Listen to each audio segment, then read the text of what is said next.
Hello नमस्ते all aspirant welcome in my YouTube channel. So start करते हैं weekly current affair. और हमने 2 सितंबर से लेके आपका 10 तक हमने कंप्लीट कर लिया था। अब 10 तक के बाद यानी कि यू कैन सी दैट हमारा 9 तक था, तो 9 के बाद हमारा जो 10 से लेके 24 सितंबर 2023 से करंट अफेयर स्टार्ट होगा उसको हम देखते हैं। और मैं बता दूं आपको, ये आपका क्या होता है, जो भी न्यू एस्पिरेंट है उनके लिए थोड़ी सी मैं जानकारी दे दूं। ये आपका पीआईबी, द हिंदू और इंडियन एक्सप्रेस यानी कि तीनों चीजें का कंपाइलेशन होता है। You can say that it's a filter content. और इसमें मैं बहुत ज्यादा एफर्ट डालता हूँ कि आपका कोई भी, जब आप टेस्ट सीरीज भी सॉल्व करें या इवन जब हम प्रीलिम्स अपने एग्जाम में जाएंगे प्रीलिम्स, ओके, तो हम डेफिनेटली ये तय करके जाएंगे कि हमारा जो हम पीसी तैयार कर रहे हैं उस पीसी में से हमारे क्वेश्चंस जो है 10 to 20 के बीच में रहने चाहिए क्वेश्चंस। रीजन क्या है? क्योंकि मैं आपको बता दूं कि इनमें से जितना एफर्ट मुझे लग रहा है उतना मैं यहाँ पे डालने की कोशिश कर रहा हूँ। ओके, क्लियर कट है। और ये prelims current you can see that PC, इसको तो मैं पर डे लेके आता हूँ first of all the Hindu से पहले।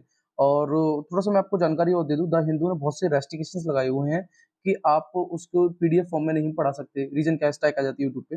बट हम यहाँ पे कोशिश करते हैं उसको कंपाइल करने की in a form of the PIB, the Hindu and Indian Express में।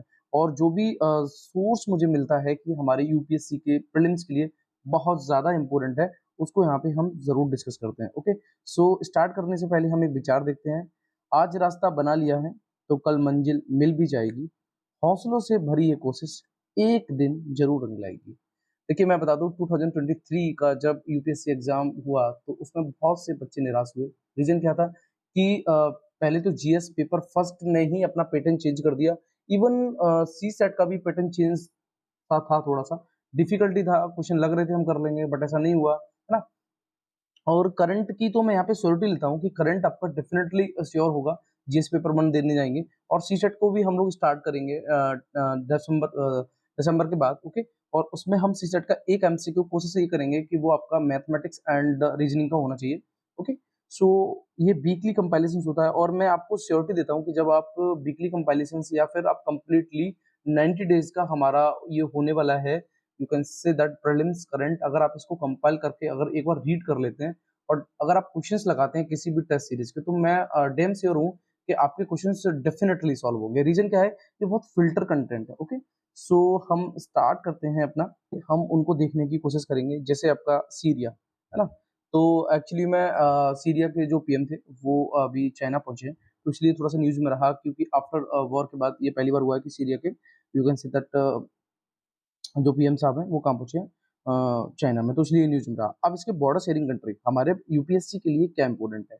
यूपीएससी के लिए हमारे पास इंपॉर्टेंट है कि हमें इसके बॉर्डर शेयरिंग कंट्री आनी चाहिए कि सीरिया के कौन कौन से हैं। तो देखिए मैं आपको बता दूं, इराक मिलेगा आपको यहाँ पे, क्लियर कट, आर्मेनिया नहीं है। ओके, यहाँ पे टर्की मिलेगा आपको, उसके बाद लेबनान मिलेगा, इसराइल मिलेगा, जॉर्डन मिलेगा, क्लियर कट। यानी कि ये आपको 5 कंट्री जो है वो सीरिया के बॉर्डर शेयरिंग कंट्री है।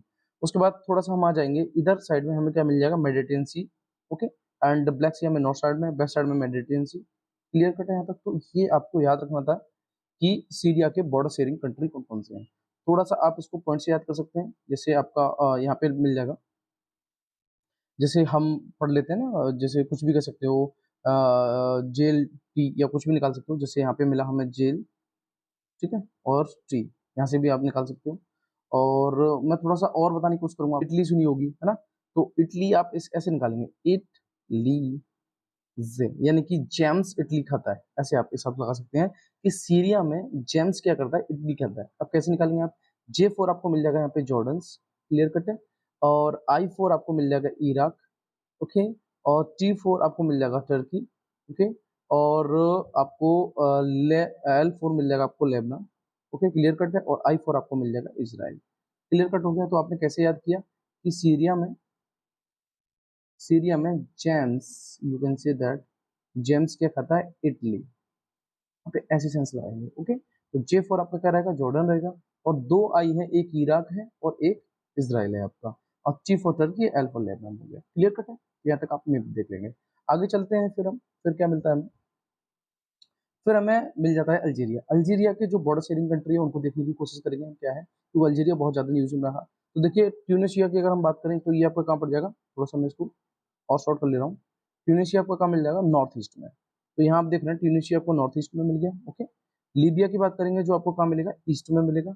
नाइजीर की बात करेंगे जो आपको कहाँ मिलेगा, साउथ ईस्ट में मिलेगा। माली की बात करेंगे तो ये आपको साउथ वेस्ट में मिलेगा। और मॉरिशनिया की बात करेंगे जो आपका कहाँ मिलेगा, वेस्ट साइड में। तो अल्जीरिया के हम बॉर्डर शेयरिंग कंट्री की बात करें तो हमें कितने बॉर्डर शेयरिंग कंट्री मिल रहे हैं यहाँ पे, Tunisia, Libya, Niger, Mali and Mauritania. Okay, clear cut है यहाँ तक। और देखिए ये मैं आपको कई बार करा चुका हूँ लीबिया, क्योंकि लीबिया बहुत ज्यादा न्यूज में रहा और इसको हमने कई बार कवर करने की कोशिश की है। ओके, सो इसमें कौन कौन सा है हमारा, जैसे है इजिप्ट है, सूडान है, चाड है, नाइजर है, अल्जीरिया है। अब आपको यहाँ पे एक बात याद रखनी है, एक तो नाइजर और नाइजीरिया, इसमें कंफ्यूज नहीं होना है, क्योंकि ज्यादातर क्वेश्चन जब दिया जाएगा ना, आई एम श्योर कि जब क्वेश्चन यूपीएससी का बनेगा ना, तो डेफिनेटली है कि वहां पे वो आपको नाइजीरिया देगा, तो नाइजीरिया नहीं, ये आपको याद रखना है क्या है, नाइजर, किसका, लीबिया का बॉर्डर शेयरिंग कंट्री। ओके, अब हम आ जाते हैं अपने प्रीलिम्स करंट। 8 तक का मैंने करा दिया था, ये 9 से स्टार्ट है अपना, ठीक है। सो 9 सितंबर 2023 प्रीलिम्स करंट बोले तो PIV, the Hindu and Indian express का कॉम्बिनेशन। ओके, सो देखते हैं खबरों में क्या रहा इन न्यूज। सो देखते हैं क्या है, डिजिटल पब्लिक इंफ्रास्ट्रक्चर यानी कि DPI, ये रिपोर्ट है, इसको कौन प्रिपेयर करता है, वर्ल्ड बैंक। सबसे आपको पहले ये क्लियर करना है कि कोई भी रिपोर्ट है तो उसको प्रिपेयर कौन कर रहा है, वर्ल्ड बैंक कर रहा है। तो यहाँ पे थोड़ा सा आप सेंस लगाएंगे यहीं से, डिजिटल पब्लिक इंफ्रास्ट्रक्चर यानी कि ये आपका पब्लिक इंफ्रास्ट्रक्चर से रिलेटेड होगा। जैसे इम्प्लीमेंटिंग पार्टनर कौन कौन है, जैसे global partnership for the financial inclusion, you can say that GPFI है, ठीक है, इम्प्लीमेंटिंग पार्टनर है इसका। अब GPFI क्या है, इसको थोड़ा सा देखेंगे। ये inclusive inclusive you can say that समावेशी प्लेटफॉर्म है, जो जितने भी G20 कंट्री हैं या नॉन G20 कंट्री हैं, ठीक है, और रिलेवेंट स्टेक होल्डर हैं, to carry forward work on the financial inclusion.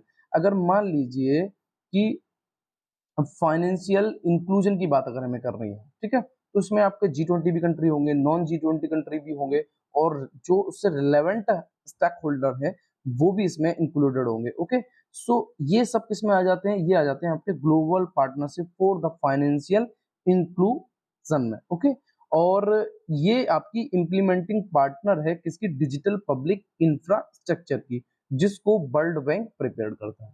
Clear हो गया आपको। आगे चलते हैं, फिर हमें मिलता है बैंकॉक डिक्लेरेशन। ये कई बार आपसे यूपीएससी में डायरेक्ट क्वेश्चन हिट किया गया है, आपको सिर्फ इतना पता होना चाहिए ये किससे रिलेटेड है, तो ये है आसियान से। ओके, उसके बाद हम देखते हैं fugitive economic offender. Fugitive economic offender ये एक्चुअली में आपका इकोनॉमी से रिलेटेड टर्म है, और इसके पूछने के चांस ज्यादा इसलिए हो जाते हैं क्योंकि ये आपका रिलेवेंट है फॉर दी, जैसे विजय माल्या, नीरव मोदी, इस तरीके से आप कह सकते हैं। सो क्या है, is a person whom an arrest warrant, ठीक है, has been issued for involvement in economic offense involving at least ₹100 crore and person has left India to avoid criminal prosecutions. You can say that कि ये fugitive का हिंदी में अर्थ होता है भगोड़ा। Economic offender ये वो लोग हैं इनके लिए जो अरेस्ट वारंट इशू किए जाते हैं, क्योंकि वो इन्वॉल्व होते हैं, जो इकोनॉमिक ऑफेंस इन्वॉल्विंग होती है, जिसमें लगभग 100 करोड़ का घोटाला किया जाता है और वो भारत को छोड़ चुके हैं। समझ में आ गया आपको, उनको क्या बोलेंगे आप, फ्यूजिटिव इकोनॉमिक ऑफेंडर। अब तक प्रेजेंट में इंडिया में 10 ऐसे पीपल हैं जिनको फ्यूजिटिव इकोनॉमिक ऑफेंडर घोषित किया जा चुका है। क्लियर कट है यहाँ तक, तो ये आपको अच्छी तरीके से समझ में आ गया हो। आगे देखते हैं हम, फिर हमें मिलता है शेड्यूल ऑफेंस। ये क्या है, ये काउंटरफिटिंग गवर्नमेंट स्टाम्प और currency, you can say that counterfeiting, नकली दस्तावेज बनाना, जैसे गवर्नमेंट के स्टाम्प है या करेंसी है या चेक डिसऑनर्ड है, ठीक है, और मनी लॉन्ड्रिंग, ये सब हो जाती है किसमें, शेड्यूल ऑफेंस में। Clear cut. तो आपको इतना समझना है कि फ्यूजिटिव इकोनॉमिक ऑफेंडर में particular relevant for the peoples and schedule offence is particular relevant for the cheque dishonour, stamp, currency etcetera. Okay, उसके बाद हम देखते हैं इडुक्की डैम्स। ये आपका पेरियार रिवर पर है, कहाँ पर, केरला में, और इसको डबल कर्वेचर डैम बोला गया है। क्लियर है। और ये तीसरे नंबर पे आता है, तो पहले पे कौन है, टेहरी है जो कि उत्तराखंड में है, और फिर आपका भाखड़ा नागल है जो हिमाचल प्रदेश में है, और पेरियार रिवर डैम आपका जो केरला में है वो इस पे तीसरे नंबर पे। इनको डबल कर्वेचर डैम बोला जाता है। तो थोड़ा सा मैं आपको और बताने की कोशिश करूंगा। आपको याद रखना है कि तहरी तहरी सॉरी नॉट ए तहरी, हाँ, तहरी, ओके। और उसके बाद है फिर आपके पास भाकरा, नागल, ठीक है। और उसके बाद है आपके पास पेरिया। ये आपको थोड़ा-सा सीरीज़ में याद रखने की कोशिश करेंगे 1, 2 एंड 3 पोज़ीशन वाइज़, और इनको डबल कर्वेचर डैम बोला गया है, ठीक है। आगे देखते हैं फिर क्या है हमारे पास डार्क पैटर्न की अगर हम बात करें, तो डार्क पैटर्न आप थोड़ा-सा अगर सेंस लगाएँगे, कॉमन सेंस, तो आप समझ पाएँगे डार्क पैटर्न क्या है। तो डिसेप्टिव डिज़ाइन पैटर्न्स यूजिंग जिसमें यूआई या UX, you can say that user interface और यूज़र एक्सपीरियंस, ओके। ये इंटरेक्शन ऑन एनी प्लेटफॉर्म्स, ठीक है। इसमें क्या किया जाता है डार्क पैटर्न में, mislead people into doing somethings they originally didn't wish to do. कई बार हमने देखा होगा जब हम कोई भी ऐप डाउनलोड करते हैं तो उसमें कई सारे ऐसे ऐड आ जाते हैं या कई सारी ऐसी परमिशन मांगने की कोशिश करता है जिसको हम चाहते ही नहीं है ना। तो अब ये अगर ऐसी चीजें होती हैं तो इनको डील करने के लिए कुछ ना कुछ तो इंडिया में होगा। यस, वो कौन है? Ministry of the consumer affair, किसके अंडर में? ये कंज्यूमर प्रोटेक्शन एक्ट 2019 के। क्लियर है? तो आपको डार्क पैटर्न आपको समझना है क्या है कि डिसेप्टिव यानी कि इस तरीके से डिजाइन किए गए कुछ पैटर्न है जिसमें यूजिंग इंटरफेस और यूजर एक्सपीरियंस को यूज किया जाता है। इंटरेक्शन ऑन एनी प्लेटफॉर्म, जिसपे किसी भी प्लेटफॉर्म में क्या होता है, इंटरेक्शन होता है, ठीक है। आगे देखते हैं जैसे कौन कौन से वो वर्ड्स हैं, जैसे आपका फॉल्स अर्जेंसी है। फॉल्स अर्जेंसी का मतलब क्या है, मैं थोड़ा सा इसके बारे में बता। फॉर एग्जाम्पल, एक्सक्लूसिव सेल हो गई फॉर ए लिमिटेड टाइम। उन्होंने क्या किया कि जैसे आप फ्लिपकार्ट या अमेजन पे कोई भी अगर आप शॉपिंग कर रहे हैं तो उन्होंने क्या किया, बहुत सारी सेल लगा दी उसमें और लिमिटेड टाइम दीजिए, तो इससे लोगों ने क्या हुआ, चीजें तो खरीदी, है ना। बट बाद में वो चीज सस्ती भी हो सकती है, ऐसी बात नहीं है कि उस टाइम सस्ती हुई है तो उसी टाइम सस्ती रहेगी। नहीं, आगे भी तो सस्ती हो सकती है ना। अच्छा, उसके बाद है बास्केट स्नैकिंग। ये क्या है भाई? मैंने टिकट कराई फ्लाइट में कि मेरे को दिल्ली टू लखनऊ जाना है या दिल्ली टू मेरे को पूर्णागिरी जाना है। मैंने टिकट ये कराई फ्लाइट की, बट उन लोगों ने क्या किया, मेरा ट्रेवल इंश्योरेंस कर दिया। भाई उसको तो मैंने चाहा नहीं, वो तो मुझे कराना ही नहीं था। इसको क्या बोलेंगे आप? बास्केट स्नैकिंग, यानी जबरदस्ती आपके बास्केट में कुछ स्नैक कर दिया गया। नैगिंग की बात करें, ये क्या है? ये बेव ask downs their app again and again. कई बार आपने देखा होगा कि कोई भी आप ऐप चला रहे हैं या कोई भी साइट चला रहे हैं तो उस पे वेबसाइट आ जाती है कोई भी, है ना, और वो अगेन एंड अगेन आती रहती है और आपको कई बार उसको कैंसिल करते हैं फिर भी वो आती रहती है, तो you can say that it's a nagging. उसके बाद हम देखते हैं डिसगस्ड एडवर्टाइजमेंट्स, है ना। तो प्रैक्टिस ऑफ पॉइजनिंग्स और फॉल्स एडवर्टाइजमेंट, कई बार ऐसा होता है, मैं आपको बता दूं। अभी लास्ट विंटर के सेशन में मैंने क्या किया, एक जैकेट के लिए मैंने अप्लाई किया और वो साइट कुछ थी, उसमें लगभग 400 का जैकेट था। बट वहाँ क्या सीन था कि वो शो कर रहा था, इजीली शो कर रहा था कि ये जैकेट आप इसको यहाँ से परचेस कर सकते हैं। फर्स्ट ऑफ ऑल पेमेंट कर सकते हैं, सीओडी भी थी, तो cash of payment you consider. तो मैंने उसको कैश ऑफ पेमेंट ना करके मैंने उसका पेमेंट वन टाइम में कर दिया। पर मैंने देखा कि वो जो जैकेट दिखा रहा था, जो शो कर रहा था, वो मैं अगर सर्च कर रहा था तो मेरी आईडी के थ्रू वो सर्च ही नहीं हो रहा था, है ना। तो ये क्या था मेरे पास, ये मेरे साथ हुआ था डिसगस्ट एडवर्टाइजमेंट। अब आ जाते हैं सब्सक्रिप्शन ट्रैप की, जैसे cancellation of the paid and subscription impossible. जैसे अभी यूट्यूब वालों ने एक बेड आईक्यू निकाला है, ठीक है। ये एक ऐप है जिसके थ्रू आप जब अपनी वीडियो डालते हैं तो उस पर आप क्या करते हैं, कुछ ना कुछ टैग लगाते हैं, थंबनेल लगाते हैं, ठीक है। तो उसको ये रिकमेंड करता है कि आप इस टाइप के थंबनेल और टैग लगाइएगा। अगर आपने इसका सब्सक्रिप्शन ले लिया, आई थिंक 249 का सब्सक्रिप्शन है, अगर आपने इसका 249 का सब्सक्रिप्शन ले लिया तो फिर ये आपका कैंसिलेशन होने के चांस बहुत कम होते हैं, ये ऑटोमेटिकली डिडक्ट कर लेगा आपका पेमेंट वहां से, ओके। तो ये चार आपको 5 चीजें हैं जो आपको पढ़नी है, जो किसमें आती है, डार्क पैटर्न में आती है।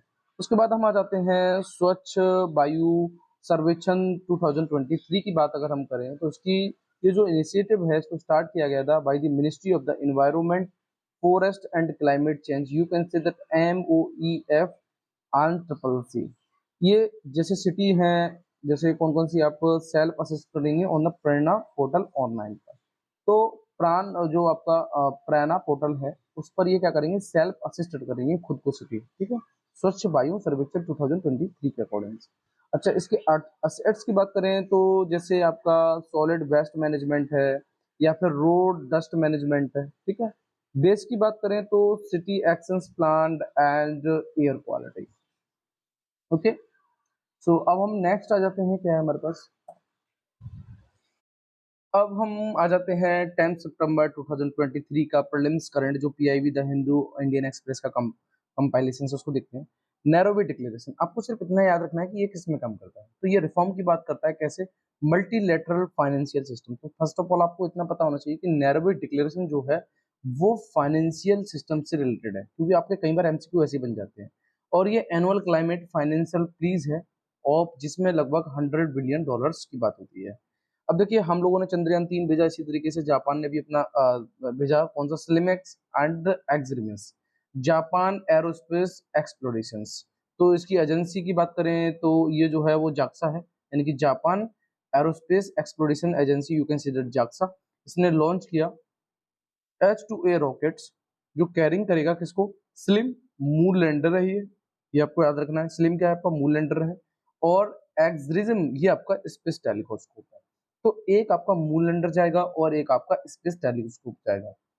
ओके, तो स्लिम मैंने आपको अभी ये बताया कि ये स्पेस लैंडर है। तो देखते हैं smart lander for the investigations moon, जो क्या करेगा, ये स्मार्ट लैंडर है, ये इन्वेस्टिगेशंस करेगा किसकी, मून की। तो उसका एम क्या है, पिन पॉइंट करना लैंडिंग टेक्नोलॉजी को, which can enable landing anywhere on the moon. हम हालांकि साउथ पोल पर पहुंचने वाले पहले इंडियन है all over the world, but SLIM भी इसमें काम करने की कोशिश करेगा, पिन पॉइंट करेगा लैंडिंग टेक्नोलॉजी को, which can enable landing anywhere on the moon, यानी कि मून पर वो किसी भी जगह लैंड कर सकता है, even included of the south pole, north pole, equator. Okay, अब आ जाते हैं हम एक्स रिजिम का। ये क्या है भैया, ये X ray imaging and spectroscopy mission है, जो कोलैबोरेशन है किसका, जाक्सा का, नासा का and European space agency, you can say that ESA का। इसका एम क्या है, ये स्टडी करेगा universe in a high energy X ray light from the earth orbit, यानी कि जो अर्थ ऑर्बिट से हाई एक्स रे लाइट आ रही है उनको you can say that study करने का काम करेगा x regime, because it's a telescope. Okay, but आपको याद रखना है ये कोलैबोरेशन जाक्सा, नासा और ईएसए का है। उसके बाद हमें मिल जाता है फुंजिनेटर पैडिगेसिस, ये एक्चुअली प्रोडिगेसिस, ये एक्चुअली में है क्या, मैं आपको बता दूं, जैसे फुंजिने वेनोरेटर्स, ये आपका Jurassic periodic you consider dinosaur से रिलेटेड है। अब ये रिलेटेड ही बड़ा आपको पूछा जाएगा कि फुंजिन वेनरेटर प्रोडिगेसिस ये आपका किससे रिलेटेड है, ठीक है। उसके बाद देखते हैं MQ9UV, ये आपका क्या है, ड्रोन है, क्लियर कट है यहाँ से। फिर हम आ जाते हैं कावेरी वाइल्ड लाइफ सेंचुरी, ये आपकी कहाँ पड़ेगी, कर्नाटका में।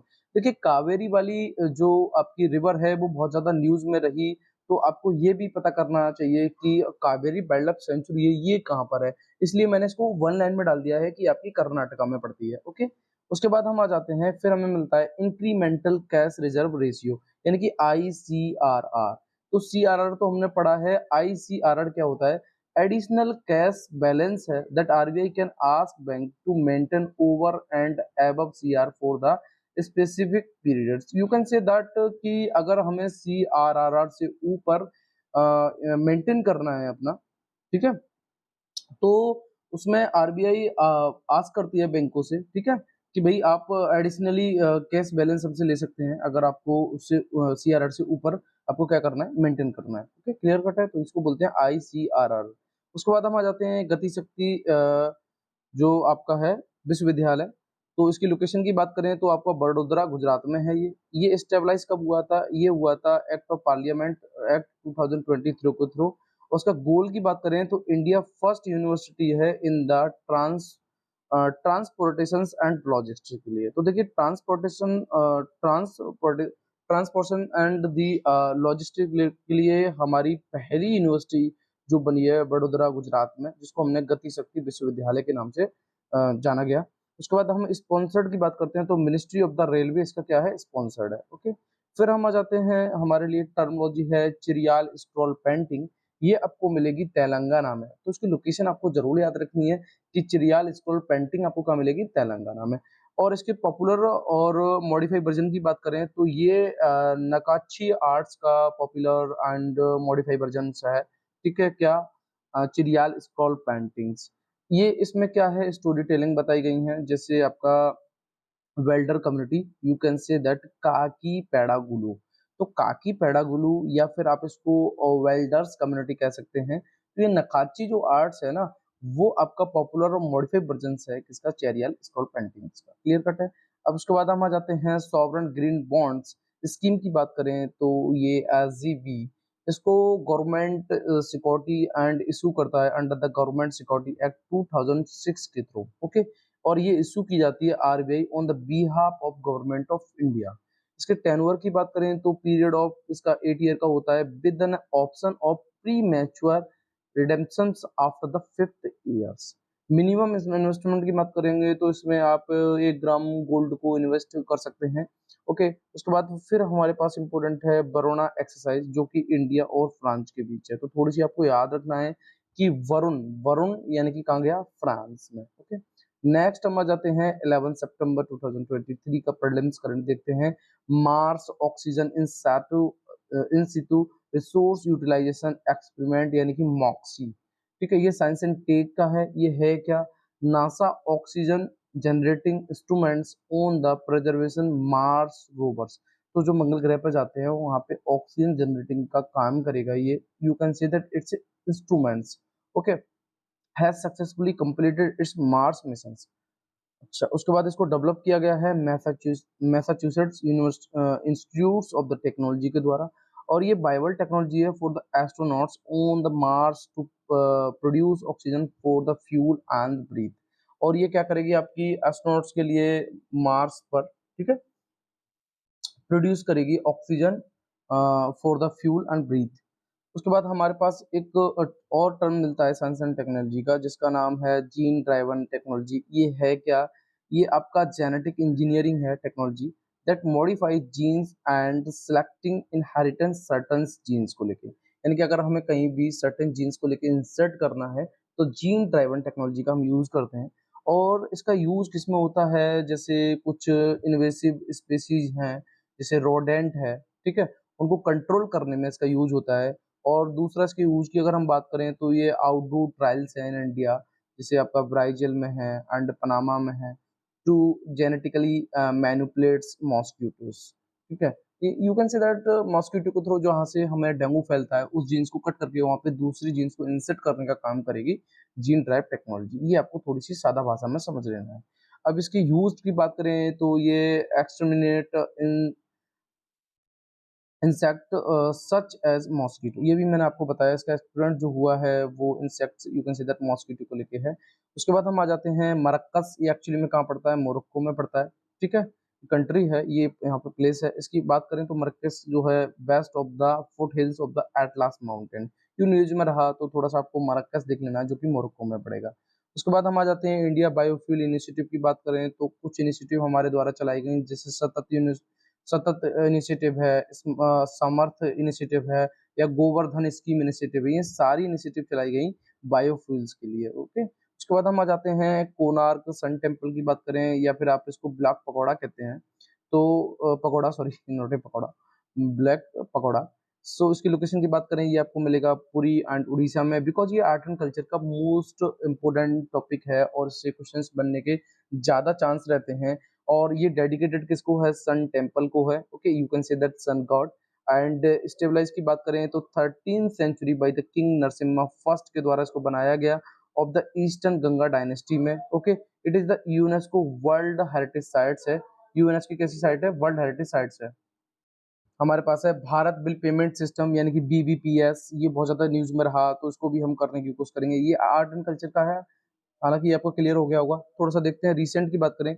India allow the cross border bill payment in by the BBPS, you can say that Bharat bill payment systems for किसके लिए, एनआरआई के लिए, क्योंकि ये एक्चुअली में एनआरआई के लिए नहीं था, इसलिए अब ये एनआरआई के लिए हो गया है। भारत बिल पेमेंट सिस्टम्स जो यूके में रहते हैं इसलिए ये न्यूज में रहा। और अभी ये अवेलेबल कहाँ पर है, जैसे you can say that Oman में है, कुवैत में है, यूएई में है, बहरीन में है, क्या, बीबीपीएस। ओके, इसको लॉन्च किया गया था by the national payment council of the India के द्वारा, you can say that NPCI in one words. And defines की बात करें तो is a centralised bill payment systems है फॉर रिकरिंग सिस्टम्स, जैसे अगर आपको इलेक्ट्रिसिटी का बिल भरना है, गैस का बिल भरना है, डीटीएच है या फास्टैग है, यानी कि रिकरिंग सिस्टम्स जब आप यूज़ करते हैं पेमेंट के लिए तो उसमें आप इसको यूज़ कर सकते हैं बीबीपीएस को, ओके। उसके बाद देखिए ये बहुत शॉर्ट्स में है, बहुत अच्छी समझने के लिए है। कई यूट्यूब चैनलों ने, हालाँकि मैं क्रिटिसाइज़ नहीं कर रहा, पर मैं आपको इतना सा बताने की कोशिश कर रहा हूँ कि इसको भी 10-10 घंटे पढ़ाया है ना? तो 3-3 घंटे, 2-2 घंटे पढ़ाया है मत्स्य योजना को। भैया ये ना जब क्वेश्चन बनेगा तो सीधा आपसे इतना पूछेगा कि ये किससे रिलेटेड है? समझ रहे हैं ना आप? इतना नहीं पूछेगा आपसे। सो मत्स्य 6000 की बात करें तो ये है क्या? ये आपका प्रोजेक्ट समुद्रयान जो कि इंडियन साइंटिस्ट के द्वारा प्लान किया गया, जिसमें 6000 मीटर आपको सेंड किया जाएगा between you can say that जिसमें 3 पीपल होंगे। तो 3 पीपल के द्वारा 3 पीपल के द्वारा 6000 मीटर तक कहाँ पे भेजा जाएगा आपको? ओशियन के अंदर। क्लियर कट है? और ये पार्ट किसका है? ये पार्ट है आपका डीप ओशियन मिशन। जो मत्स्य 6000 हम योजना चला रहे हैं, वो आपका डीप ओशियन मिशन यानी कि जैसे देखिए कई बार हम ऊपर के थ्रू तो पृथ्वी को क्रॉस कर जाते हैं, बट अगर हमें ओशियन में डीप जाना है तो हम कहाँ तक जा पाए हैं, उसी के लिए ये प्रोजेक्ट चलाया गया। ठीक है? तो आपको बहुत सिंपल सी भाषा में याद रखना है कि इसको इंडियन साइंटिस्ट के द्वारा तैयार किया गया और इसमें 6000 मीटर तक 3 आदमियों को भेजा जाएगा और ये पार्ट है डीप ओशियन मिशंस का। अब आपसे सीधा-सीधा क्वेश्चन यही बनेगा कि मत्स्य 6000 जो कैंपेन है या योजना है या जो भी है वो किससे रिलेटेड है? तो आपको बस इतना पता होना चाहिए ये डीप ओशियन मिशन से रिलेटेड है। क्लियर कट है? 2 घंटे 3 घंटे पढ़ने से काम नहीं चलेगा, है ना? हमें सिर्फ़ ये चीज़ें बड़ी लीगलाइज़ वे में देख लेनी है कि यहाँ से हमारा एमसीक्यू हो सकता है या नहीं। ये नहीं है कि हम उसको पढ़ने बैठ गए, फिर हम कनेक्ट करिए जा रहे हैं, खुद ही कनेक्ट किए जा रहे हैं, पढ़े जा रहे हैं, किसी पे ट्रस्ट किए जा रहे हैं विदाउट एनी अ, म प्रूफ। आगे देखते हैं हम पिथौरा पेंटिंग की बात अगर मैं करूँ तो ये आपको गुजरात, राजस्थान और एमपी में मिलेगी। ये न्यूज़ में कुछ पेंटिंग रही तो उनको यहाँ पे मैंने आपको आर्ट एंड कल्चर का है ये तो वो आपको ज़रूर याद रखना है। अंगोरा एंड पश्मीना ये आपका लेह लद्दाख और हिमाचल प्रदेश में पड़ेगा। उसके बाद हमारा मेटल अंबारी क्राफ्ट जो कि आपका राजस्थान में पड़ेगा, गोंड पेंटिंग में एमपी में ये आपको याद ही होगी, सौर पेंटिंग उड़ीसा में ये भी आपको याद होगी। अब आपको थोड़ी-सी याद रखनी है जो अंगोरा जो लेह लद्दाख हिमाचल प्रदेश में पड़ेगी, ओके? आर्ट एंड कल्चर का ये पेंटिंग इम्पोर्टेंट है इसलिए मैंने आपको ये कराने की कोशिश की। तो थोड़ा-सा रिवाइज़ करा देता हूँ। पिथौरा आपकी पड़ेगी गुजरात, राजस्थान, एमपी में, अंगोरा आपकी लेह लद्दाख हिमाचल में और मेटल अंबारी जो क्राफ्ट है वो राजस्थान में, गोंड पेंटिंग एमपी में और सौरा पेंटिंग उड़ीसा में, ओके। अब हम आगे चलते हैं, फिर हमें मिलती है फनीगिरी आर्ट फैक्ट। एक्चुअली में ये ब्लेज़ है फनीगिरी जो कहाँ पड़ता है, तेलंगाना में पड़ता है। और उसकी टाइम की बात करें तो ये 200 बिफोर कॉमन एरा से लेके 400 कॉमन एरा तक की बात करता है और डिस्कवर किया गया था 1942 में। इसका फिर रीडिस्कवर हुआ 2003 में और उसको ये क्या प्रोवाइड करता है हमें evidence of the deifications of the Buddha bearing the Roman toga. तो रोमन टोगा बुद्धा के द्वारा जो पहना गया वो चीज़ हमें प्राप्त होती है फनीगिरी आर्ट फैक्ट से। अब आपका डायरेक्ट क्वेश्चंस बनेगा यहाँ से कि बुद्धा के द्वारा रोमन टोगा पहना गया, ये हमें किस जगह जानकारी मिलती है? You can say that Phanigiri art fact और थोरन्स की बात करें तो ये शो करता है both Mahayana and Hinayana schools. तो महायान और हीनयान स्कूल्स के बारे में शो करने का काम करता है थोरांस। उसके बाद हम आ जाते हैं सागो एक्चुअली में इसको जीआई टैग मिला है और sago sago you can say that sabudana आपने पढ़ा होगा उसको हिंदी में कहते हैं ओके और ये फॉर्म हुआ है of small hard globules and pearls की तरह ड्राइव फ्रॉम द रॉ और ट्रॉपिकल्स। सो थोड़ा सा मैंने आपको बता दिया कि साबूदाना एक्चुअली में इसमें कार्बोहाइड्रेट ज़्यादा होता है और इसमें प्रोटीन मिनरल्स और विटामिन इसमें कैसी होती हैं लो होती हैं और ये इज़िली डाइजेस्ट हो जाता है और ये बहुत ज़्यादा हमें एनर्जी देता है साबूदाना। ज़्यादातर जो जिम करते हैं बच्चे वो उसको यूज़ करते हैं। और टैपियोका की बात करें तो ये हॉर्टिकल्चर क्रॉप है, ये ग्रो होती है ट्रॉपिकल्स वार्म ह्यूमिड क्लाइमेट में विद द रेनफॉल जहाँ पे 100 सेंटीमीटर पर ईयर के हिसाब से होता है वहाँ पे tapioca you can say that इसको कसावा बोलते हैं। कसावा कई रीजनल भाषा में बोला जाता है, तो वो आपने देखा होगा it's similar to the sabudana. उसके बाद हम आ जाते हैं fibre to the home app TTH ये सैमसंग का है। तो उसकी टेक्नोलॉजी की बात करते हैं ये क्या देता है हमें uses optical fibre to deliver high speed broadband internet direct to the individual building. अगर मान लीजिए मैं किसी individual building you can say that किसी बिल्डिंग में इंडिविजुअली रह रहा हूँ, तो वहाँ पर अगर मुझे कनेक्शन चाहिए नेटवर्क का तो फाइबर टू द होम इसको बोला गया एफटीटीएच। तो आपको कंफ्यूज नहीं होना है, आपको सिर्फ इतना याद रखना है कि इंडिविजुअल को भी ये कनेक्ट करेगा किससे ब्रॉडबैंड से, इतना आपको याद रखना है। इसको लॉन्च किया गया था by the department of the telecommunications, you can say that dot के द्वारा। उसके बाद हम आ जाते हैं इंटेलेक्चुअल प्रॉपर्टी जेनेटिक रिसोर्स यानी कि GR and traditional knowledge and folklores, ठीक है, इनको रिलीज किया जाता है सारी चीजों को बीपो के द्वारा। ये थोड़ा सा आपको याद रखना है, हो सकता है कि क्वेश्चन आपका यहाँ से पूछने के चांस बने, तो मैंने इसको ऐसे लिखा दिया कि इंटेलेक्चुअल प्रॉपर्टी जेनेटिक रिसोर्स और ट्रेडिशनल नॉलेज एंड फोकलोर्स के बारे में हमें बीपो के द्वारा जानकारी मिलती है। ओके, आगे देखते हैं, सॉरी आई थिंक इसको रिलीज किया जाता है, नॉट जानकारी मिलती है। हाइब्रिड नैनो पार्टिकल्स या नैनो हाइब्रिड्स, ये एक्चुअली में डिजीज से रिलेटेड है और इसको मेड किया गया जैसे गोल्ड एंड कॉपर सल्फाइड के द्वारा। और इसमें यूज क्या हो जाता है, ये किसको, इसका यूज क्यों होगा हाइब्रिड नैनो पार्टिकल्स का, ये क्योर करेगा किसको, कैंसर सेल को यूजिंग हीट के थ्रू। ओके, नैनो हाइब्रिड्स की थोड़ा सा आपको अंतर पता होना चाहिए कि नैनो हाइब्रिड और नैनो पार्टिकल्स में क्या डिफरेंस है। तो नैनो हाइब्रिड जो है वो आपका less than 8 nanometre in size है और नैनो पार्टिकल्स आपका 1 to 100 नैनोमीटर और 1 नैनोमीटर आपका होता है 10⁻⁹ मीटर। ये आपको थोड़ा सा इसमें अंतर पता होना चाहिए। तो नैनो हाइब्रिड जो है वो लेस देन 8 नैनोमीटर है और नैनो पार्टिकल्स आपका 1 to 100 नैनोमीटर है। ओके, उसके बाद हम आ जाते हैं draft national strategy for robotics. तो रोबोटिक्स के बारे में क्वेश्चन अब तक यूपीएससी में नहीं बना है, बट मे भी क्वेश्चंस बने, इसलिए मैंने यहाँ पे इसको डिस्कस करने की कोशिश की है। तो देखते हैं, इसको रिलीज किया गया by the ministry of the electronics and information technology, you can see that MeitY के द्वारा। और इसका एम क्या है, India robotic leader by 2030, India को रोबोटिक लीडर करना 2030 तक। और वर्ल्ड रोबोटिक रिपोर्ट की बात करें 2022 में आई, जिसमें इंडिया की रैंक जो है वो 10वीं रैंक है। क्लियर है। तो draft national strategy for the robotics, you can say that NSR के बारे में आपको थोड़ा सा समझना है। इसको मिट्टी दिख रही है और इसमें इंडिया को लीड करना है 2030 तक, वर्ल्ड लीडर बनाना है इन रोबोटिक सिस्टम में। आगे देखते हैं सऊदी स्ट्रेटेजिक पार्टनरशिप्स काउंसिल यानी कि एसपीसी, आपको थोड़ा सा याद रखना है। ये एशिया की लार्जेस्ट रिफाइनरी जो रत्नागिरी महाराष्ट्र में बनेगी और ये ट्राइलेटरल प्रोजेक्ट है जिसमें आपका अरेमोका, सऊदिया, ADNOC, UAB and India company शामिल होगा। आगे चलते हैं, फिर हमें मिलता है डीएसपी एक्ट 1946 वाला। ये एक्चुअली में बॉडी है, तो उसको देखते हैं। ये इन्वेस्टिगेट करेगी जो भी केस आपके ब्राइबरी से लेके हैं या फिर करप्शन से लेके हैं, ठीक है, by the central government employ. Central government के एम्प्लॉय के द्वारा अगर करप्शन कुछ भी किया गया है तो उसको इन्वेस्टिगेट करने का काम करती है डीएसपी। ओके, और इसमें सीबीआई को पावर देती है टू इन्वेस्टिगेट केस को लेके and drive from the this act. Okay, उसके बाद हम आज इसके सेक्शन 6 की बात करते हैं, डीपीएसपी एक्ट 2003 में जिसको इंसर्ट किया गया। ये क्या कहता है कि CBI to obtain prior sanction to investigate corruptions joint secretary. अगर जॉइंट सेक्रेटरी पे अगर आपका करप्शन का चार्ज लगा हुआ है तो उसको प्रायर इंफॉर्मेशन लेनी पड़ेगी, किससे, सीबीआई से। ये आपका डीपीएसपी सॉरी डीएसपी एक्ट 1946 का सेक्शन 6 कहता है। ठीक है, अब हम आ जाते हैं 13 सितंबर 2023 वाला। तो उसमें हमारे पास क्या है, भोज वेटलैंड की अगर हम बात करें तो उसकी लोकेशन आपको भोपाल एमपी में मिलेगी, रामसर साइट इन 2010 में, सॉरी 2002 में।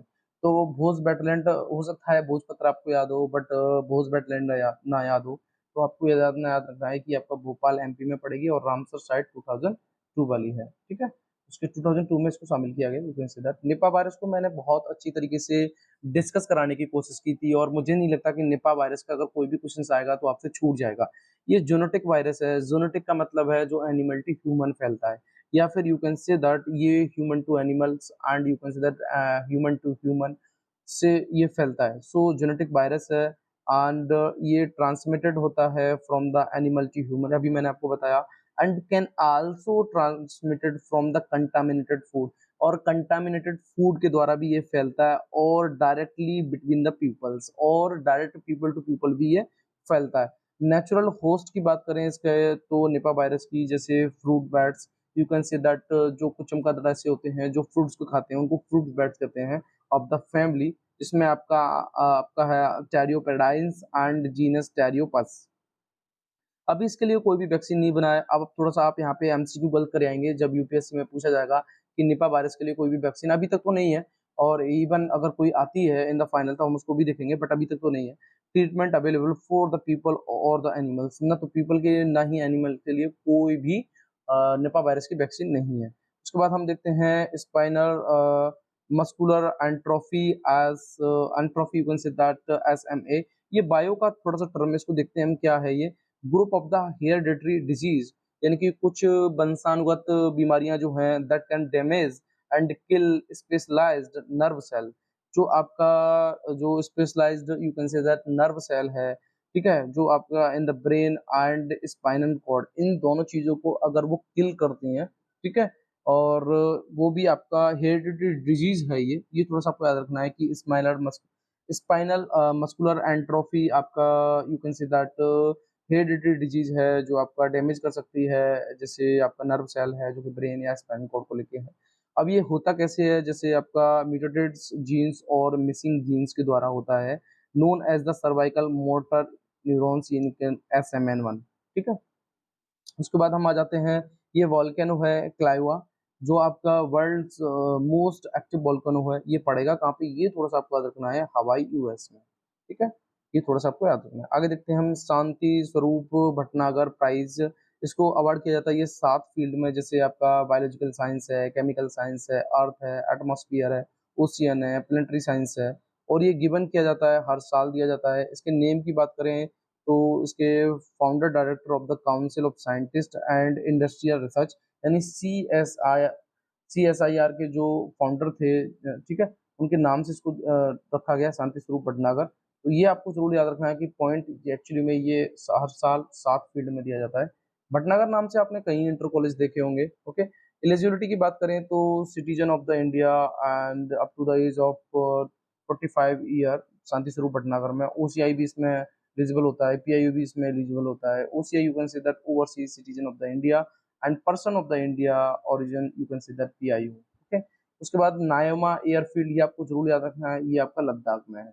उसके बाद हम आ जाते हैं analysis of the sitting member of parliament from the Lok Sabha and Rajya Sabha of the India 2023। ये भी एक रिपोर्ट है जिसको ADR ने दिया, you can say that association for the democratic reform, यानी कि ADR, ओके।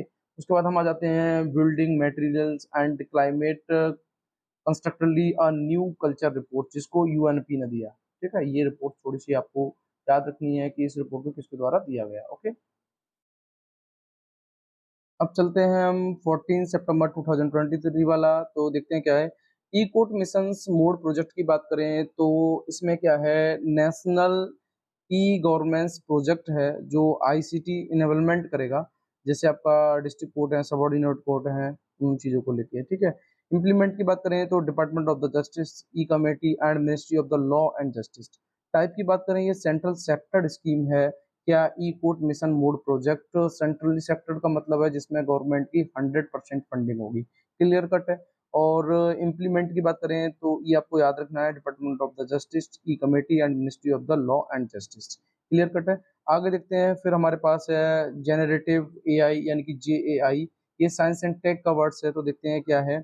ये branch of the artificial intelligence that uses deep learning models like the open artificial intelligence, ChatGPT, generative AI, ठीक है, and Google bands to create high quality content like text and speech.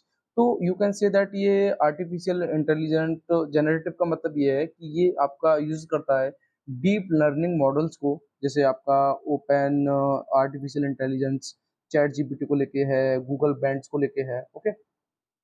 अच्छा, इसके बाद ये सारी चीज़ें कहाँ से लीवरेज करता है, तो आपका नेचुरल लैंग्वेज प्रोसेसिंग से ये यूज़ करता है। चैट जीपीटी पे अगर आप गाना भी बनवाएँगे ना, तो आपको गाना मिल जाएगा। बोलना आपकी यूपीएससी पे गाना बना दो, तो चैट जीपीटी आपका यूपीएससी में भी गाना बना के तैयार कर देगा। तो यही चैट जीपीटी की खास बात है, ओके। सो इसमें यूज़ करता है नेचुरल लैंग्वेज प्रोसेसिंग को to understand complex language structure. अब थोड़ा-सा हम समझेंगे कि NLP क्या है, तो natural language processing, you can say that ये साइंस एंड टेक टर्म है। तो मशीन लर्निंग टेक्नोलॉजी है that gives computer the ability to interpret, manipulates and comprehends human language. तो ह्यूमन लैंग्वेज को इंटरप्रेट करने का काम, मैनिपुलेट करने का काम, कॉम्प्रहेंड करने का काम कौन करता है, नेचुरल लैंग्वेज प्रोसेसिंग, ओके। और उसके बाद वर्किंग पेपर की बात करते हैं तो इंटरनेशनल लेबर ऑर्गेनाइजेशन ILO इसके वर्किंग पेपर को रिलीज करता है। ओके, उसके बाद हम आ जाते हैं चैट जीपीटी। ये तो आप पढ़ ही रहे होंगे जीपीटी के बारे में। तो genetic pre trained transform belongs to the family of the large language models. तो चैट जीपीटी एक्चुअली में किससे फैमिली है, ये फैमिली है या रिलेटेड है, you can say that large language model से। A type of machine learning model based on the neural network. तो ये आपका मशीन लर्निंग मॉडल बेस्ड किस पर है, न्यूरल नेटवर्क पर। लार्ज लैंग्वेज मॉडल्स की बात करते हैं तो ये भी आपका साइंस एंड टेक का वर्ड्स है। तो देखते हैं क्या है।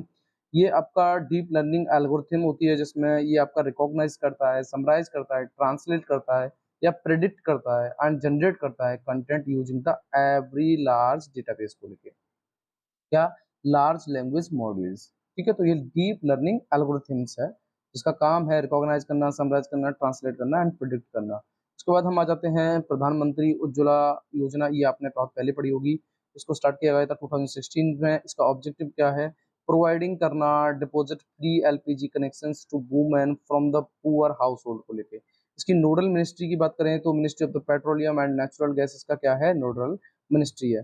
कुछ इनिशिएटिव ली गई एलपीजी को लेकर, उनको देखते हैं। जैसे पहल है, गिव इट अप है या free refill under the PM गरीब कल्याण योजना है। ओके, उसके बाद हम आ जाते हैं 15 सितंबर 2023 वाले करंट अफेयर में। देखते हैं क्या है, आयुष्मान भव कैंपेन। ये मैंने आपको कई बार कराया था, जिसको इनॉग्रेट किया गया था बाय द प्रेसिडेंट के द्वारा। सो ये ऑब्जेक्टिव है इसका कोलैबोरेटिव करना effort spread headed by the gram panchayat to extend comprehensive health health care coverage to every village and towns. यानी कि हर गांव और हर टाउन में हेल्थ केयर कवरेज को कॉम्प्रहेंसिव तरीके से एक्सटेंड करने का काम करेगा आयुष्मान भव कैंपेन। इसके कंपोनेंट की बात करें तो आपको मिलेंगे आयुष्मान आपके द्वार 3.0 वर्जन। ये आपको प्रोवाइडिंग करेगा Ayushman card remaining eligible beneficiary enrolled under PM प्रधानमंत्री जन आरोग्य योजना के अंतर्गत जिन्होंने इनरोल किया था और जो एलिजिबल थे उनको कार्ड देने का काम करेगा आयुष्मान आपके द्वार 3.0 वर्जन। ठीक है, जो कि कंपोनेंट है किसका, अभी आपने पढ़ा था आयुष्मान भव कैंपेन का। आयुष्मान मेला की बात करेंगे तो ये आपका क्रिएशंस करेगा हेल्थ आईडी को लेके एंड इशू करेगा आयुष्मान भारत कार्ड। ठीक है, उसके बाद आयुष्मान सभा की बात करेंगे तो ये आपको जानकारी देगी, ठीक है, about the vital health scheme and disease condition. क्या भाई हेल्थ डिजीज हैं, ठीक है, और क्या कंडीशंस है उनके बारे में आपको जानकारी देगी। सितंबर 14 अब यूपीएससी ने दिवस पूछना स्टार्ट कर लिए हैं, इसलिए हम दिवस का कोई भी एमसीक्यू नहीं छोड़ेंगे। तो सितंबर 14 जो है हिंदी लैंग्वेज यानी कि हिंदी दिवस मनाया जाता है और जनवरी 10 को आपका वर्ल्ड हिंदी डे। तो वर्ल्ड हिंदी डे आपका जनवरी 10 है और सितंबर 14 आपका हिंदी दिवस है। उसके बाद हम कॉमरेड की बात करते हैं, the adoption of Hindi in the Devanagari script as one of the official language of the nations. यानी कि ये ऑफिशियल लैंग्वेज है किसकी, you can see that Devanagari script इसमें यूज किया गया है। ओके, आर्टिकल 343 क्या कहता है, Hindi is a in a Devanagari script as a official language of the union. Hindi जो है वो देवनागरी स्क्रिप्ट में ऑफिशियल लैंग्वेज होगी किसकी, यूनियन यूनियन की। ये कौन करता है, आर्टिकल 343। ओके, उसके बाद हम आ जाते हैं ऑपरेशन पोलो। ये थोड़ा सा आपको याद रखना होगा, ये मिलिट्री एक्सरसाइज है। हो सकता है आप इसे खेल से जोड़ दें, नहीं, स्पोर्ट से नहीं जोड़ना है। इसको लॉन्च किया गया था इंडियन आर्मी के द्वारा ऑन द सितंबर 13 1948 इंटीग्रेट करने के लिए princely state of the Hyderabad. तो हैदराबाद जो प्रिंसली स्टेट थी उसको इंटीग्रेट करने के लिए इसको लॉन्च किया गया था। अब इसको लॉन्च करने का कारण क्या था, क्योंकि निजाम मीर और उस्मान अली जो शाह थे ये रिलेक्टेंट थे, यू कैन से दैट ये जॉइन नहीं करना चाहते थे इंडिया को। सो आफ्टर इंडिपेंडेंट 1947, ठीक है, तो ऑपरेशन पोलो चलाया गया था हैदराबाद को इंडियन कॉन्स्टिट्यूंसी में शामिल करने के लिए। मैसेंजर को थोड़ा सा आप समझेंगे, ये इशू का वर्ड है। तो देखते हैं mercury surface space environment Jio chemistry and ranking. ये है क्या, ये आपका नासा स्पेसक्राफ्ट मिशन है जिसको डिजाइन किया गया स्टडी करने के लिए प्लानेट मरकरी। तो मरकरी को you can say that study करने के लिए मैसेंजर को भेजा गया। और इसका ऑब्जेक्टिव क्या है, ये स्टडी करता है जैसे आपका geology, magnetic field and chemical compositions और other planets. Skill India digital platform की बात करें, एसआईडी, एक्चुअली में ये है क्या, ये digital public infrastructure DPI for the skilling education employment and entrepreneurship ecosystem of the India. तो स्किल इंडिया डिजिटल प्लेटफॉर्म थोड़ा सा आप समझ रहे होंगे कि आपका डिजिटल से रिलेटेड है। ठीक है, तो ये एक्चुअली में फोकस कर रहा है जो इंडस्ट्री का 4.0 वर्जन है उसके स्किल्स को लेके। ओके, सो इसको थोड़ा-सा आपको समझना है, स्किल एजुकेशन, एम्प्लॉयमेंट एंड एंटरप्रेन्योरनेस। अब आगे आ जाते हैं हम, क्या है हमारे पास, आगे न्यूज़ है हमारे पास, देखते हैं other navigation system around the world. देखिए जीपीएस आपको पता ही है यूएसए का है, ग्लोनास नहीं पता होगा, थोड़ा सा याद रखना, रसिया का है, गैलीलियो आपका यूरोपियन का है, ब्यूडी आपका चाइनीज का है, क्यूजेडएसएस जापान का है, नेविक आपका इंडिया का है।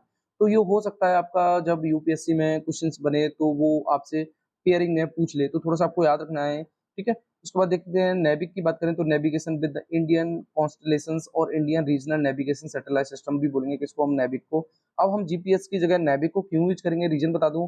उसकी एक्यूरेसी की बात करें कि मान लीजिए मुझे फॉर एग्जांपल राजेंद्र नगर जाना है, तो राजेंद्र नगर के लिए 20 मीटर की एक्यूरेसी दिखाता है जीपीएस, बट नेविक आपका 10 मीटर की एक्यूरेसी दिखाएगा। और फ्रिक्वेंसी की बात करें तो ये सिंगल है जीपीएस का और ये डबल फ्रिक्वेंसी है, तो काफी बेटर है जीपीएस से, इसलिए हम नेविक को यूज करेंगे। जैसे कि अदर कंट्री अपने लिए यूज कर रही है, ग्लोनास रसिया का है, गैलीलियो यूरोपियन का है, बीडीओ आपका चाइनीज का है, क्यूजेडएनएस आपका जापान का है।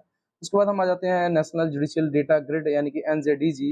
एक्चुअली में ये क्या है, ये database of the order, judgment and case detail जो भी है डिस्ट्रिक्ट एंड सबऑर्डिनेट कोर्ट की तो थी इसमें, अब इसमें सुप्रीम कोर्ट को भी अभी रिसेंटली शामिल कर लिया गया, इसलिए न्यूज में आ गया national judicial data grid.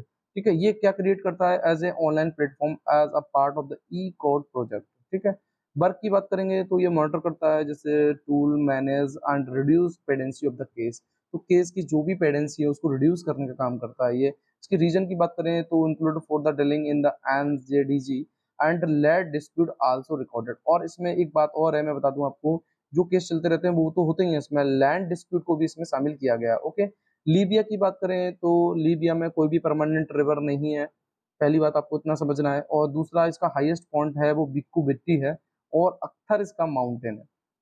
Okay, तो अब तक आपको ये अच्छी तरीके से समझ में आ गया होगा नेशनल जुडिशियल डेटा ग्रिड क्यों न्यूज में रहा, क्योंकि इसमें आप सुप्रीम कोर्ट को भी शामिल कर लिया गया। ओके, आगे आ जाते हैं government e market place, you considered jam, जहाँ पे बाई एंड सेल किया जाता है। तो इसको लॉन्च किया गया था 2016 में ministry of the commerce and industry के द्वारा, और ये टाइप है 100% गवर्नमेंट में इसमें फंडिंग करती है। इसका काम क्या है, ये इन्हांस करता है transparency, efficiency and speed in public procurement, यानी पब्लिक के जो भी प्रोक्योरमेंट होते हैं उसमें ट्रांसपेरेंसी, इफिशियंसी को इन्हांस करने का काम करता है government e market place. Okay, उसके बाद हम आ जाते हैं प्लेनेटरी बाउंड्री, ये थोड़ी सी आपको याद रखनी है, 9 होती है।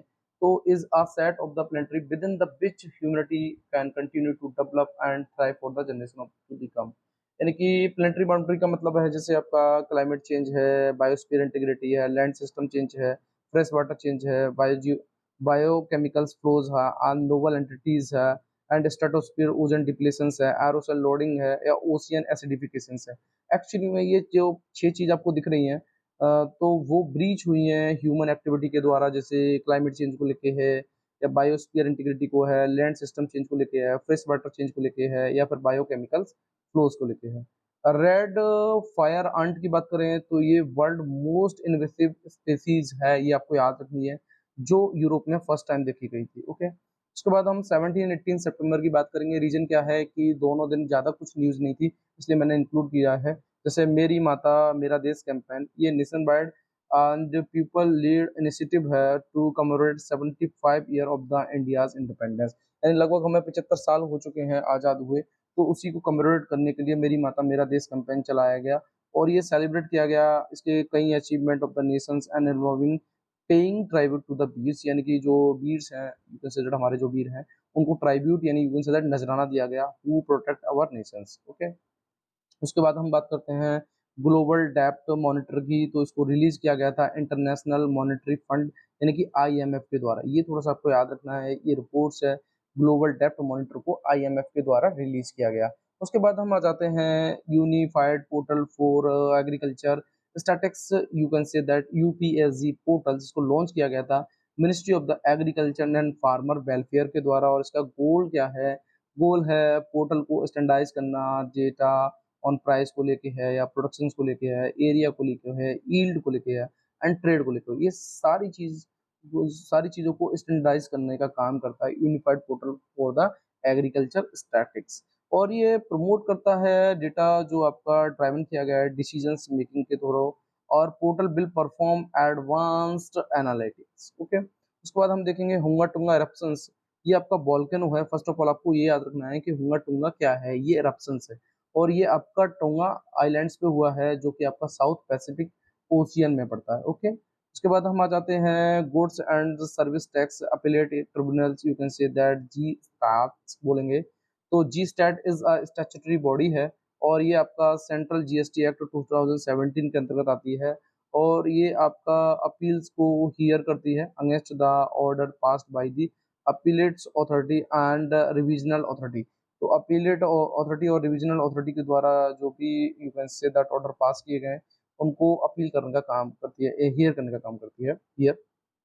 It is the form of the second appeals in the GST laws and the first common forum the dispute resolution between the center and states. Okay, so ये आपको क्लियर हो गया होगा कि जी स्टैट है क्या। ये स्टेचुटरी बॉडी है जो कि 2017 में इसको बनाया गया फॉर द ऑर्डर पास किया गया अगर अपीलेट अथॉरिटी और रिविजनल अथॉरिटी के द्वारा, तो उसको हियर करने का काम ये करती है। चीफ इकोनॉमिस्ट आउटलुक, ये रिपोर्ट्स आपको थोड़ी सी याद रखनी है, जो वर्ल्ड इकोनॉमिक फोरम के द्वारा इसको रिलीज किया गया। उसके बाद हम वर्ल्ड फूड प्रोग्राम की बात करते हैं, जो बॉडी है, तो रिपोर्ट आप जरूर याद रखेंगे चीफ इकोनॉमिस्ट आउटलुक, जो कि WEF, ये आपका बनने के बहुत ज़्यादा चांस रहते हैं questions. So world food programme की हम बात करें तो इसका हेडक्वार्टर आपको रोम में मिलेगा, और इसकी उत्पत्ति 1961 में हुई थी as the food assistance branch of the UN, यानी कि UN की फूड असिस्टेंट ब्रांच के रूप में। इसके अबाउट के बारे में बात करें तो ये एड्रेस करती है हंगर को लेके और प्रमोट करती है फूड सिक्योरिटी को। क्या? World food programmes. Okay, report ये रिलीज करती है world economic, you can say that world या एफ होगा, वर्ल्ड फूड प्रोग्राम आपका रिपोर्ट रिलीज करती है, कौन सी? Global report on the food crisis. ये आपको याद रखना, या एफ होगा। ओके, ये कंफ्यूज नहीं होना। यानी कि वर्ल्ड फूड प्रोग्राम के द्वारा कोई रिपोर्ट रिलीज की जाती है, yes, global report on the food crisis.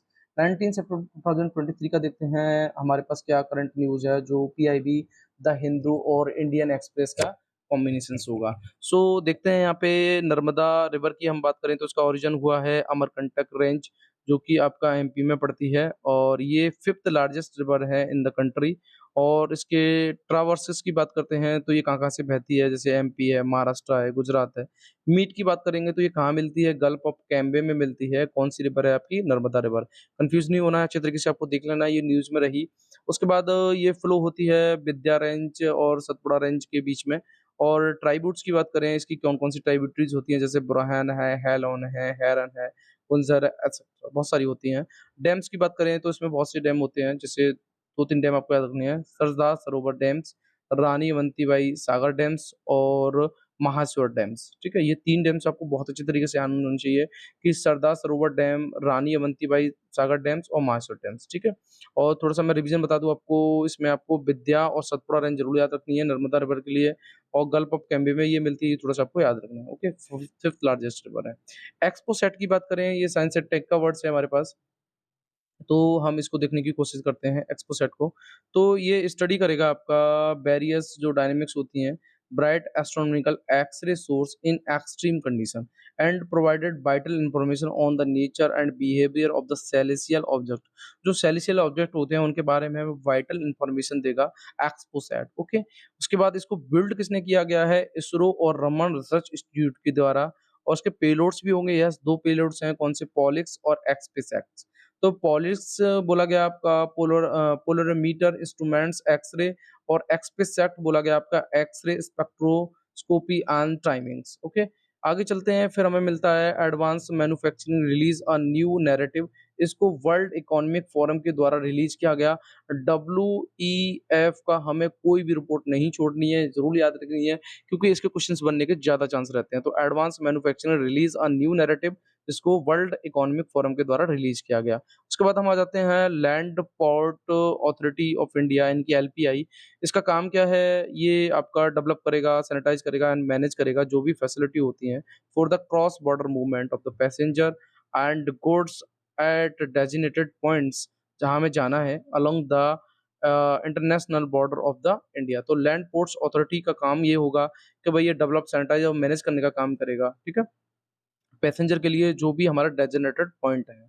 उसके बाद इसको स्टेबलाइज़ किया गया था land port authority in India act 2010 के द्वारा, और under the ministry of the home affair, इसके थ्रू उसको you can say that stabilise किया गया। अपॉइंटमेंट की बात करें तो chairpersons and member appointment bye the central government. तो आपको इतना ज़रूर याद रखना है कि land port authority of the India का प्रेसिडेंट और प्राइम मिनिस्टर का कोई काम नहीं होता, इसमें काम होता है आपका सेंट्रल गवर्नमेंट का। करंटली इसमें 10 लैंड पोर्ट हैं इंडिया में, ये आपको थोड़ा-सा याद रखने हैं। पॉइंट्स पोर्ट्स आप याद रखें ना रखें, बट आपको इस बॉडी के बारे में थोड़ी-सी जानकारी होनी चाहिए, जो सेंट्रल गवर्नमेंट के द्वारा इसमें चेयरपर्सन्स और मेंबर होते हैं, उनको अपॉइंटमेंट करने का काम होगा। क्लियर कट है यहाँ तक? तो ये चीज़ आपकी क्लियर होगी। आगे चलते हैं, फिर हमें मिलता है scholarship for the higher educations for the young achievers schemes, you can say that Shreyas. ये स्कीम है जिसको स्टार्ट किया गया था 2014-15 में, और ये टाइप कैसी है, सेंट्रली सेक्टर्ड है। सेंट्रली सेक्टर का मतलब है जिसमें गवर्नमेंट की 100% फंडिंग होती है, ओके। और ये किस मिनिस्ट्री के अंतर्गत है? Ministry of the social justice and the empowerment के अंतर्गत है। इसके 4 कंपोनेंट हैं, कौन से? जैसे you can say that free coaching मिलेगी एससी ओबीसी को, टॉप क्लास एजुकेशन मिलेगी फॉर द एससी को, and you can say that national overseas scheme मिलेगी एससी को, and national fellowship for the schedule caste students, okay. उसके बाद हम आ जाते हैं ग्रीन नज। ये क्या है? ये टर्म है 20 सितंबर 2023 वाला, हम देखते हैं। तो ये green nudge are a positive and gentle persuasions to encourage sustainable and environmental friendly behaviour in the peoples. या जैसे कि environment, you can say that human और एनिमल में जो कॉन्फ्लिक्ट होता है, तो उसके लिए कई सारी संस्थाएं चलाई जाती हैं। उसी की तरह है ग्रीन नज, जिसमें लोगों को एनवायरमेंटली फ्रेंडली बिहेवियर सिखाया जाएगा। उसके बाद आपने देखा होगा unidentified anonymous phenomena, you can say that unidentified flying object UFO. आपने मूवी देखी होगी कोई मिल गया, तो उसमें एक तस्तरी दिखाई गई थी इस टाइप की, तो उसमें से एलियन उतरते हैं ना। तो जो एलियन उतरते हैं उसे हम बोलते हैं अनआइडेंटिफाई एनोनिमस फिनोमेना। ये है क्या? Cannot be identify as a aircraft और no natural phenomena from a scientific perspective. Other name मैंने अभी आपको बता ही दिया। आगे चलते हैं, फिर हमें मिलता है फाइव आई अलायंस। ये एक्चुअली में आपका यूएस, 5 आई गिननी है आपको, UK, Canada, Australia and New Zealand. 5 कंट्रियों का ये अलायंस है। इसका काम क्या है? जो आपकी कंट्री है वो signal, military and human intelligence among themself. ये आपस में सिग्नल, मिलिट्री और ह्यूमन इंटेलिजेंस को शेयर करेंगी 5 आई अलायंस में, जिसमें US, UK, Canada, Australia and New Zealand शामिल है। आगे बात आ जाती है, तो फिर हमें मिलता है नगरोनो-काराबख्श। एक्चुअली में ये मिलिट्री ऑपरेशंस है, ये ज़रूर आपको याद रखना है। तो Azerbaijan has launch a military operation against Armenia force in Nagorno Karabakh. तो अज़रबैजान ने मिलिट्री ऑपरेशन लॉन्च किया है आर्मेनिया के अगेंस्ट, इसको हम बोल रहे हैं नागोर्नो-काराबख्श में। It was claimed by both Azerbaijan and Armenia after the fall of Russia empire 1970। 1917 में जब रसिया एम्पायर खारिज हुआ, तब you can say that Azerbaijan और आर्मेनिया ने है नागोर्नो काराबख्श पर खुद को यू कैन से दैट कि हम, ये हमारी सत्ता में आता है, उसको शामिल करने की बात कही। इसलिए अज़रबैजान ने आर्मेनिया के खिलाफ अब जंग छेड़ दी है। आगे देखते हैं, परस्यून पर्व वेरी इंपोर्टेंट फॉर अस। सो जैन से रिलेटेड है, इसलिए हमें याद रखना है। 8 डेज़ के लिए श्वेतांबर मनाते हैं और 10 डेज़ के लिए दिगंबर जैन मनाते हैं, जिसे दक्ष लक्षण पर्व भी बोलते हैं, ठीक है? क्या है ये? परस्यून पर्व। और इसमें आपको याद रखना है संवत्सरी, एक्चुअली में ये पर्शियन पर्व का लास्ट डे है। और इसकी बात करें संवत्सरी की, तो on the Anant Chaturdashi, and ये कब पड़ता है? अनंत चौरादशी को पड़ता है। And is observe as the day when Vasupujya attain the nirvana. जब बस्य पूजा ने निर्वाणा को प्राप्त किया, तब इसको मनाया जाता है संवत्सरी, जो कि आपका पर्शियन पर्व का लास्ट डे है, ओके। उसके बाद फिर हम आ जाते हैं collaborative partnership on forest. Actually में ये बॉडी है और इसकी उत्पत्ति 2001 में हुई। एक रेजुलेशन था जिसको हम बोलते हैं इकोसोक के द्वारा, जिसका मतलब है economic and social council for the UN. उसके बाद इस मिशन की बात करें तो collaborative partnership on the forest, इस mission enhance the contributions of all type of forest and tree outside forest to the 2030 agenda for the sustainable development. यानी कि कंट्रीब्यूशंस जिन पेड़ों का है, चाहे वो फॉरेस्ट में है या you can say that forest से बाहर है, ओके। उसके बाद हम बात करते हैं फंक्शन की, तो ये scientific and technical advice to UNFE. आगे बात करते हैं इसके मेंबर की, तो जैसे इंटरनेशनल ऑर्गेनाइजेशन है, इंस्टीट्यूशंस हैं, सेक्रेटरीट हैं। अब हम आ जाते हैं 21 सितंबर 2023 का जो भी इम्पोर्टेंट है उसको देखते हैं। Universal health coverage report USC, इसको रिलीज किया गया डब्ल्यूएचओ और वर्ल्ड बैंक के द्वारा। और एक्चुअली में इसका काम क्या है कि कोई भी पीपल है all over the world, all the people access to fall range health service without financial problem, यानी कि किसी को भी फाइनेंशियल प्रॉब्लम ना हो, इसके लिए यूनिवर्सल हेल्थ कवरेज को स्टार्ट किया गया और उसके 2 कंपोनेंट हैं, जैसे आपका एक है service coverage index, you can say that SCI. जैसे फॉर एग्जांपल अगर आपको कुछ ऐसी एसेंशियल नीड की, एसेंशियल मेडिसिन्स की आवश्यकता है ना? जिसके लिए आपके पास पैसा नहीं है, तो उस वो आपका कवरेज आएगा सर्विस कवरेज इंडेक्स में। और अगर आपका खर्चा 1 लाख से ऊपर निकल गया, तो वो आपका आ जाएगा out of pocket health expenditure, ठीक है? तो मेजरिंग कैटास्ट्रोफिक हेल्थ सर्विस, यानी कि बहुत ज़्यादा विपत्ति वाली समस्याएँ हैं, उनको उससे अगर आप जूझ रहे हैं, तो वो आपका यूनिवर्सल हेल्थ कवरेज में out of pocket health expenditure में आ जाएगा, ओके? तो ये आपको क्लियर हो गया होगा। यूनिवर्सल हेल्थ कवरेज रिपोर्ट जो है, इसको डब्ल्यूएचओ और वर्ल्ड विंग लेके आया और इसके 2 कंपोनेंट हैं, एससीआई और आउट ऑफ, यहाँ सीधा-सीधा लिखा हुआ है कि out of pocket health expenditure, okay? कुछ भी ऐसा नहीं है जो थोड़ा-सा डिफ़िकल्ट लगे। अब्राहम अकॉर्ड्स की बात करें तो उसका काम क्या है? ये चाहता है कि शांति रहे and you can say that stability रहे कहाँ पे मिडल ईस्ट में, और ये एनहांस करना चाहता है इकोनॉमिक कॉर्पोरेशन को, पीपल टू पीपल एक्सचेंज होनी चाहिए, कहाँ पे अमंग द पार्टिसिपेटिंग कंट्री, यानी कि अब्राहम अकॉर्ड में जो भी पार्टिसिपेट करता है, उसमें पीपल टू पीपल एक्सचेंज भी हो और इकोनॉमिक कॉर्पोरेशन एनहांस हो, पीस प्रमोट हो, ठीक है? और ये इम्प्रूव करना चाहता है रीजनल सिक्योरिटी एंड प्रोस्पेक्टिव को लेकर। अब इसको जॉइन किसने कर रखा है अब्राहम अकॉर्ड को? UAE, Bahrain, Israel, Sudan and Morocco. अब आपसे सीधा-सीधा क्वेश्चंस बनेगा कि ये किस-किस को प्रमोट करना चाहता है, तो डायरेक्ट आप बता सकते हैं। अच्छा, अब्राहम अकॉर्ड के द्वारा I2U2 बना, जिसको आप इज़राइल, इंडिया, यूएई और यूएस के नाम से जानते हैं। क्लियर कट है? उसके बाद हमें आता है लिक्विडिटी डेफिसिट क्या है कि भई कस्टमर क्रेडिट डिमांड कर रहा है, पर बैंक के पास सफिशिएंट फंड नहीं है। उसको आप क्या बोलेंगे? Liquidity deficit, okay. आगे देखते हैं, फिर नेशनल मेडिकल कमीशंस की बात करेंगे, एनएफसी। ये एक्चुअली में इंडिया की बॉडी है, स्टैट्यूटरी बॉडी है और ये 2019 एक्ट के द्वारा बनी और ये ओवरसीइंग करती है मेडिकल एजुकेशनल प्रैक्टिस को, ठीक है? और ओवरसीइंग का मतलब है देख-रेख करना मेडिकल एजुकेशनल एंड प्रैक्टिस को। ओमेगा ब्लॉकिंग, ये आपको याद रखना है, थोड़ा-सा आपका उल्टा-लोटा टाइप का होता है। ये सीधा-सीधा क्वेश्चन बनेगा, तो अगर आपसे पूछा जाएगा कि ये ओमेगा ब्लॉकिंग जो है वो किससे रिलेटेड है, तो आप बताएँगे एक्सट्रीम वेदर इवेंट से रिलेटेड है, ओके। उसके बाद एक बॉडी और है इसी में जो वर्ल्ड्स की है, world federation for the medical educations.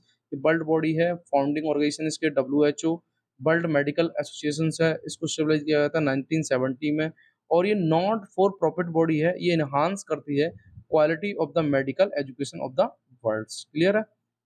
अब हम आ जाते हैं सिम्बैक्स। ये एक्चुअली में एनुअल बाइलैटरल नवल एक्सरसाइज है between the India and Singapore. तो इंडिया एंड सिंगापुर को लेके जो एक्सरसाइज है सीधा-सीधा निकाल सकते हैं आप सिम्बैक्स, ओके। उसके बाद हम आ जाते हैं अगम्बो फॉरेस्ट और Cherrapunji, you can say that south of India. Agumbe forest को, जिसको Cherrapunji of south of India बोला जाता है, इसमें रेनफॉल जो है वो लगभग 8000 आपका mm है और यहाँ पे क्या-क्या सिचुएटेड है, जैसे ट्रॉपिकल मोस्ट एवरग्रीन फॉरेस्ट है, सोमेश्वर वाइल्ड लाइफ सेंचुरी और कुंद्रामुख नेशनल पार्क है।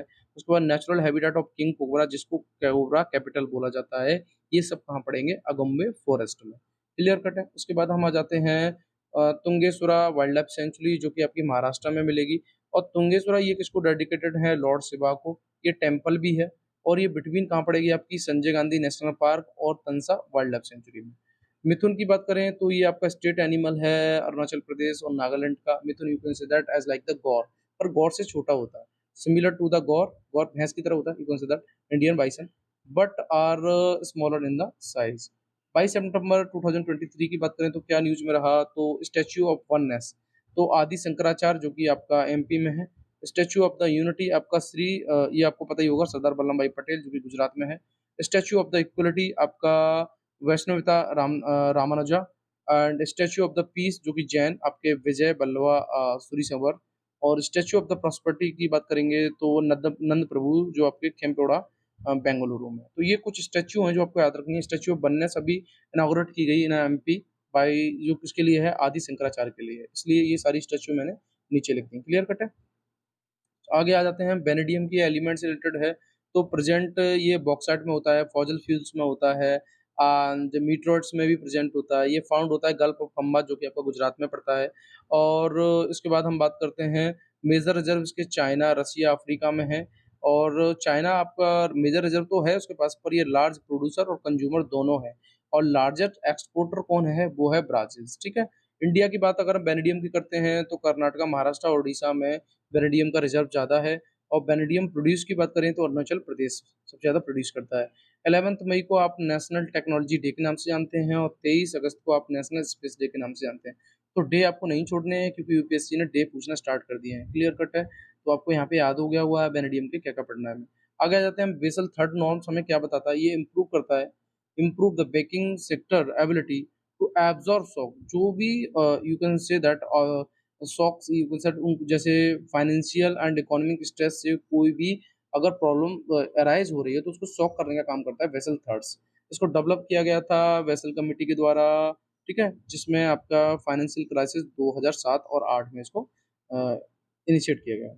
उसके बाद हम देखते हैं L69 ग्रुप इसमें क्या है ये developing country from Africa, Latin America and the Caribbean Asia and the Pacifics. Country united की बात करें तो country united by achieve comprehensive report of the UNSC okay and strengthen the multilateralisms. तो country United का जैसे अभी हमने पढ़ा L69 ग्रुप जो है तो उसमें कंट्री को यूनाइट किया जाता है जो भी आपकी कंट्री इकट्ठी कर ली गई ठीक पे उसमें उनको अचीव करें वो comprehensive report of the UNSC का एंड स्ट्रेंथ करें मल्टीलैटरलिज्म को।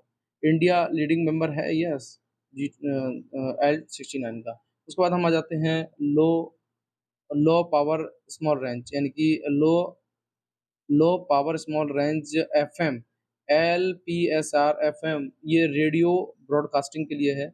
इसको साउंड जिसकी साउंड ब्रॉडकास्टिंग सर्विस जो होगी वो लगभग 88 से 108 मेगाहर्ट्ज़ बैंड के बीच में होगी लो पावर स्मॉल रेंज एफएम की ओके। उसके बाद डेब्ट मार्केट और बॉन्ड मार्केट या फिक्स्ड इनकम की बात करते हैं एक ही बात है ये जहाँ पे पार्टिसिपेंट जो होते हैं वो बाई और सेल करते हैं डेब्ट सिक्योरिटी को। अब डेब्ट सिक्योरिटी क्या होते हैं जो लोन जैसे लिया गया बाय द इन्वेस्टर के द्वारा और बोरो किया गया, ठीक है?